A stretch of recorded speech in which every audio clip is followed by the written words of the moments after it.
क्यों अकोमोडेट करती है? फवाद चौधरी साहब का शोशा आप इसको करार दे रहे हैं। अनलीब अब्बास साहिबा, आप क्या कहेंगी? शहबाज शरीफ साहब का अता तारड़ साहब कह रहे हैं कि उनका जो काम है, जो उनके फ़राइज़ हैं, जो रिस्पॉन्सिबिलिटी बनती है बतौर कायदे हिज़्ब इख्तलाफ, वो हर चीज़ पूरी करते हुए आ रहे हैं, गो के वो मुल्क में नहीं भी हैं। तो फिर क्या ऐसे इशूज़ हैं जिसकी वजह से वो कह रहे हैं कि जी कवानीन की खिलाफ वर्जी कर रहे हैं उनकी गैर मौजूदगी की वजह से ये, और नया अपोजिशन लीडर जो है वो ढूंढ लिया जाए? मुझे तो सादिया हंसी आ रही है। मतलब ये रीज़न दे रहे हैं कि शहबाज शरीफ इसलिए नहीं आ रहे क्योंकि ऑर्डिनेंस की फैक्ट्रीज यहाँ लगा दी हमने, इसलिए वो नहीं आएंगे। वो कहते मैं नहीं आऊँगा। फिर वो कहते फवाद चौधरी चूँकि बहुत सी पार्टीज़ में रहे हैं, इसलिए शहबाज शरीफ कहते मैं नहीं आऊँगा क्योंकि यहाँ हुकूमत के अंदर आपस में उनकी कोऑर्डिनेशन नहीं है, इसलिए शहबाज शरीफ कह रहे हैं कि मैं नहीं आऊँगा। और वो कह रहे हैं कोई बात नहीं, बाहर चाहे चांद पे हो चाहे मरीख पे हो, जहाँ भी हो, वो रिमोट कंट्रोल से हमें इंस्ट्रक्शंस दे देते हैं और वो काफ़ी है। और वो ये भी कह रहे हैं कि कायदे ऐवान नहीं आ रहे, कायदे ऐवान के प्रोडक्शन ऑर्डर भी जारी करने चाहिए।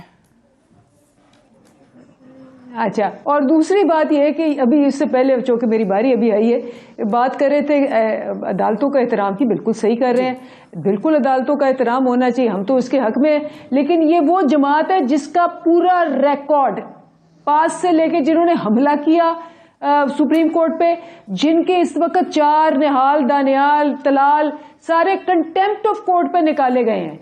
तो ये जमात जब दूसरों को दर्स देती है तो वाकई हंसी ना आए तो और क्या आए। तो शहबाज शरीफ साहब को ये मशवरा दे रहे हैं कि आप बाहर बैठे, क्योंकि ऑब्वियसली देखे ना, हिस्ट्री तो है ना इनकी। ये आते हैं सिर्फ जब हुकूमत मिलती है और एनआरओ मिलता है, फिर आ जाते हैं यहाँ हुकूमत करने। हुकूमत से बाहर जाते हैं तो ये बाहर भाग जाते हैं सारे। पहले जद्दा चले गए, अब लंदन चले गए, फिर कहीं टिम्बकटू चले जाएंगे, साइबेरिया चले जाएंगे। ये तो आते हैं जब इनको यहाँ हुकूमत मिले और इन्होंने खाना पीना हो। जब इनको हुकूमत इनके हाथ से जाती है तो ये बमाए लोयाल, जिसके अंदर बेटे भी, दामाद भी, बीवी भी, सब मिला के ये बाहर चले जाते हैं। और मेरे साथ पता नहीं कितनी दफा इनके लोग बैठे हुए हैं, रोज कहते हैं जी कल आए परसों आए, कल आए परसों आए, कल आए परसों आए।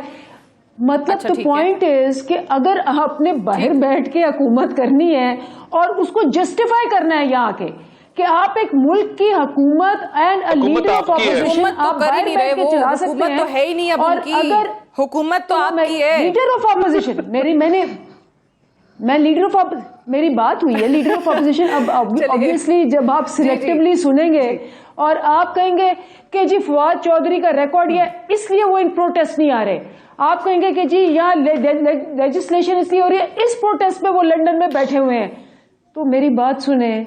फिर तो ख्वाजा आसिफ यही कहेगा ना, बैठ के प्रोग्राम में कहेगा कि जी नवाज शरीफ साहब बीमार थे लेकिन हम 100 बंदा इकट्ठा नहीं कर सके।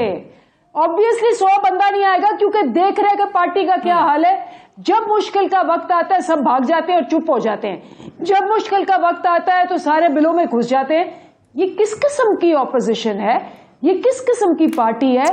और सबको पता किस किस्म की ऑपोजिशन है? साबिर बलोच साहब, ये तो पूछे मैं कि ये ख्वाजा अनलीब साहिबा, मैं साबिर बलोच साहब से भी जरा जान लूं कि ऑपोजिशन का किरदार जो है वो वाकई कहीं नजर नहीं आ रहा। अगर पार्लियामान की हम बात करें तो आपको लगता है कि कायदे हिज़्ब इख्तलाफ नया कोई होना चाहिए? जो आज फवाद चौधरी साहब ने भी कहा कि अपोजिशन की सारी जमातें मिल बैठ के डिसाइड कर लें, कोई नए नाम पर इत्तेफाक होता है तो उनको बना दें। पीएसी का भी आपको याद होगा कि कितना शोर शराबा था कि पीएसी की चेयरमैनशिप जो है शहबाज शरीफ साहब के पास भी जाएगी, फिर वो चेयरमैन बने और फिर उन्होंने वो पीएसी की चेयरमैनशिप छोड़ भी दी। और बिलावल साहब भी on so many different occasions वो ये कह चुके हैं कि शहबाज शरीफ साहब जो हैं मुल्क में आकर पार्टी की सियासत भी और अपोजिशन को भी आगे लेकर चलें। आखिर कायदे हिज़्ब इख्तलाफ है।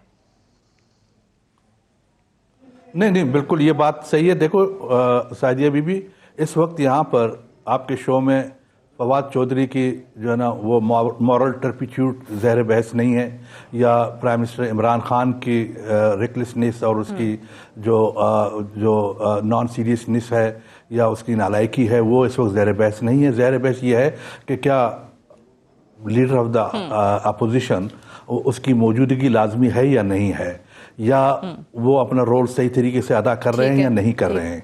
अच्छा, मुझे पता है इस बात का कि फवाद चौधरी ने जो कहा है वो किसी अच्छी नीयत से तो नहीं कहा है, लेकिन बात तो उसने सच की है। बिल्कुल इस बात में काफ़ी वजन है कि भाई उसको आके अपना रोल अपोजिशन के लीडर की हैसियत से अदा करना चाहिए।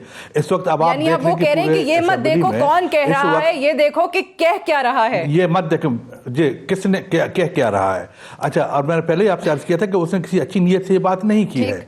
अच्छा, लेकिन अब आप देखें इस वक्त पूरे असेंबली में चेयरमैन बिलावल भुट्टो साहब वाहिद शख्स हैं कि जो यानी सही मानों में जो अपोजिशन को रोल कर रहे हैं, और उनको देखें ज़ाती सूरत पर कहाँ से इनके जो ड्रम बीटर्स हैं इमरान खान के, जो छोटे मोटे लोग हैं, वो कितनी जो है नाशाइस्ता अल्फाज उसके लिए इस्तेमाल करते हैं और कितनी जो है ना वो गलत बयानी करते हैं। ये सईद जैसे लोग जिनकी कोई हैसियत नहीं है, जिनकी ना कोई यानी कोई पार्लियामेंट्री कोई हैसियत है, जिनकी ज़ाती कोई हैसियत नहीं है, ना उनकी कोई जो है ना कोई मुआशरे में कोई ऐसा मकाम है, लेकिन अनफॉर्चुनेटली चूंकि ये काम जो इस वक्त चेयरमैन बिलावल कर रहे हैं, ये काम शहबाज शरीफ को करना चाहिए। शहबाज शरीफ के गैप को पीपल्स पार्टी ने और पीपल्स पार्टी के लीडर ने एक हद तक पूरा कर दिया है। असेंबली में इस वक्त जो लेजिस्लेशन नाम की कोई चीज़ नहीं हो रही, कोई कानून साजी नहीं हो रही।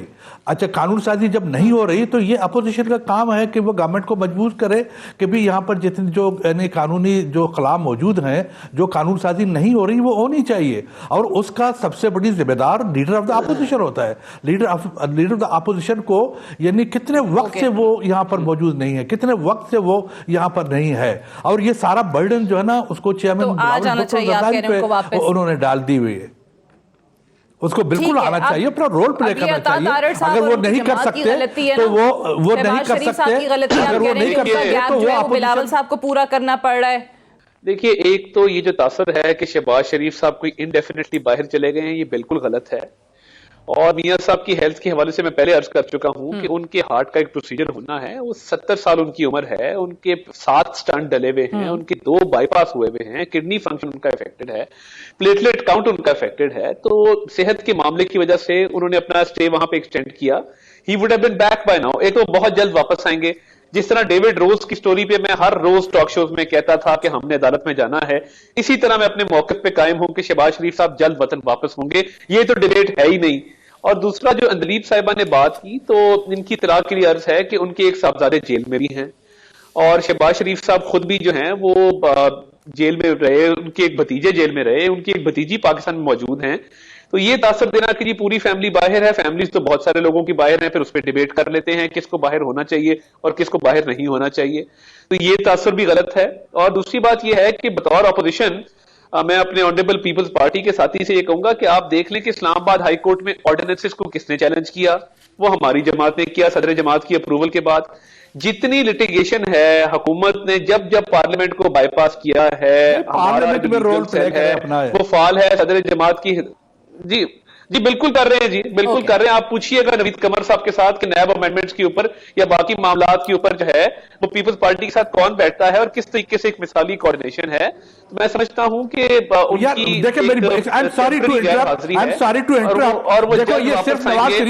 और मुझे मौका दीजिएगा, मैं आपकी बारे में नहीं बोला था, मैं मेहरबानी कीजिएगा। एक बात कर दूं, मैं कहता हूं अल्लाह ताला उनको शफा दे। जी, मैं कहता हूं अल्लाह ताला उनको शफा दे, अल्लाह ताला उनकी जिंदगी दराज करे। यहाँ पाकिस्तान में 20 करोड़ लोग आबाद हैं। इमरान खान की हुकूमत की वजह से आधे से ज्यादा के लोग वो वैसे ही दिल के मरीज बन चुके हैं। सिर्फ ये एक नवाज शरीफ की बात है, यहाँ पूरा मुल्क जो है ना वो दिल का मरीज बन चुका है। हम कहते हैं कि भाई इन लोगों को इन परेशानियों से निजात के लिए शाहबाज जो बातें कर रहे हैं चेयरमैन साहब को कहें, बिलावल भुट्टो जरदारी साहब को कि वो कहें फिर, क्योंकि अब नून लीग के साथ तो आप लोगों के अच्छे ताल्लुकात है ना। आप चेयरमैन साहब को कहें कि वो ये बात समझाएं कि भाई वापस आके फिर आप करते हैं इस हुकूमत को भी फिर। सादिया बीबी सही है, वो तो बैठे हैं ना, फिर बाकी वो मौलाना साहब के साथ मिलके, शहबाज शरीफ साहब के साथ मिलके इस हुकूमत को आपने तकनीकल नाशनी में चाहा, कबूल करने के लिए करके और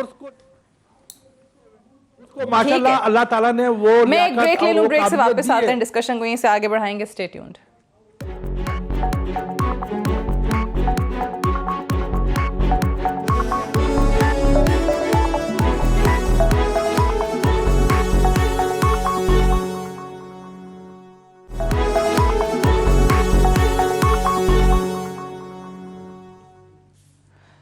वेलकम बैक। प्रोग्राम में एक बार फिर से खुश आमदीद। ब्रेक पे जाने से पहले अताउल्लाह तारड़ साहब जो कि आज नून लीग की तरफ से उस हुकूमती कमेटी में भी शामिल थे जहां पर नवाज शरीफ साहब की ज़मानत में तौसी का मामला जो है वो ज़ेर गौर आया। अंदली बबा साहिबा, अब ये अताउल्लाह तारड़ साहब बता रहे थे कि उनके हार्ट का प्रोसेस जो है नवाज शरीफ साहब का बड़ी जल्दी शुरू होना है, उनकी किडनीज़ में भी मसला है।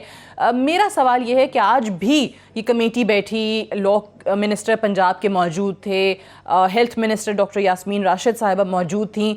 रिपोर्ट से आप लोग मुतमईन नहीं हैं, कभी कहा जाता है कि इनकम्प्लीट हैं, कभी कुछ और डिटेल्स मांगी जाती हैं। अगर यही मामला है तो फिर आउट राइटली इसको रिजेक्ट क्यों नहीं कर देती, उनकी दरख्वास्त को, उनकी एप्लीकेशन को पंजाब हुकूमत? लगता है ऐसे कि आप लोग मामला खुद भी लटकाए चले जा रहे हैं। अगर आप मुतमईन नहीं हैं उसके बाद क्यों फाइनल डिसीजन नहीं ले रहे इस बात पे?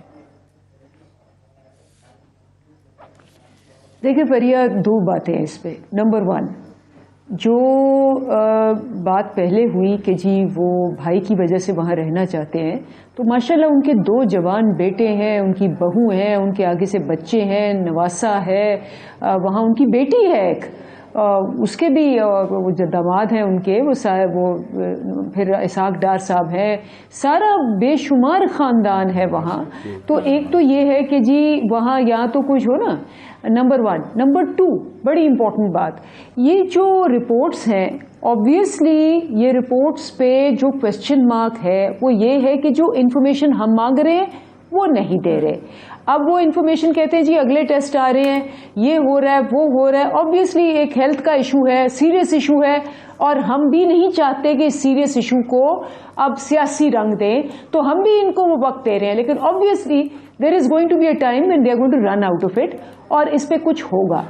बात जो सबसे बड़ी जो तकलीफ दे बात है ना, वो ये है कि आप कह रहे हैं कि बेटी को भी आप हमदर्दी में बाहर जाने दें क्योंकि उसके वालिद बीमार है, जो भाई है अभी के पूरा उनका अपना इमीडिएट फैमिली वहाँ है, उसको वापस नहीं आ रहा क्योंकि भाई बीमार है। तो मुझे ये बताएं कि यहाँ जो कैदी हैं 80,000,